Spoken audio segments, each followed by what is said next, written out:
শহীদ president Ziaur রহমানের জন্মদিন উপলক্ষে দোয়া মাহফিল ও আলোচনা সভা করেছে কার্ডিফ বিএনপি ও যুবদল। এ সময় সাবেক প্রধানমন্ত্রী বেগম খালেদা জিয়ার শারীরিক সুস্থতা কামনা করে দোয়া করা হয়। মোহাম্মদ রফিকুল ইসলামের রিপোর্টে থাকছে এর বিস্তারিত।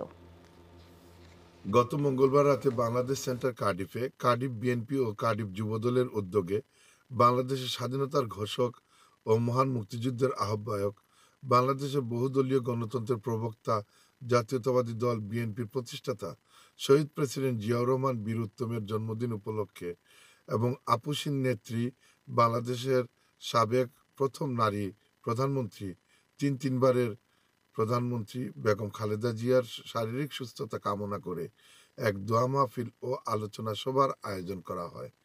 কার্ডিফ ও পার্শ্ববর্তী শহর নিউপোর্ট ও সোয়ানসিতে বসবাসরত বাংলাদেশ জাতীয়তাবাদী পরিবারের বিপুল সংখ্যক নেতাকর্মীদের উপস্থিতিতে পবিত্র কোরআন থেকে তেলাওয়াত দিয়ে শুরু হওয়া সভার সভাপতিত্ব করেন কার্ডিফ বিএনপির সাবেক সভাপতি ও যুক্তরাজ্য বিএনপির সহসাধারণ সম্পাদক মোস্তফা সালেহ লিটন।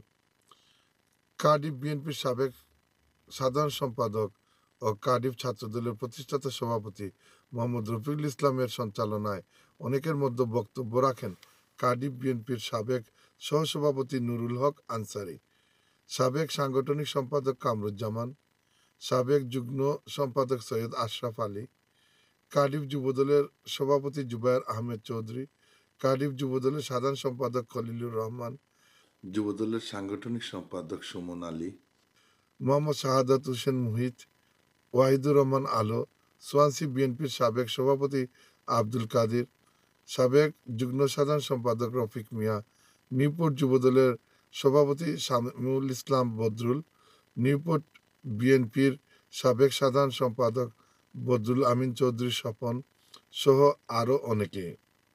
পরিশেষে সাবেক প্রধানমন্ত্রী বেগম খালেদা জিয়ার সুস্থতা কামনা করে দোয়া পরিচালনা করেন মাওলানা Sheikh Abdul Ali. Mohammad Rafiqul Islam, in news, Cardiff.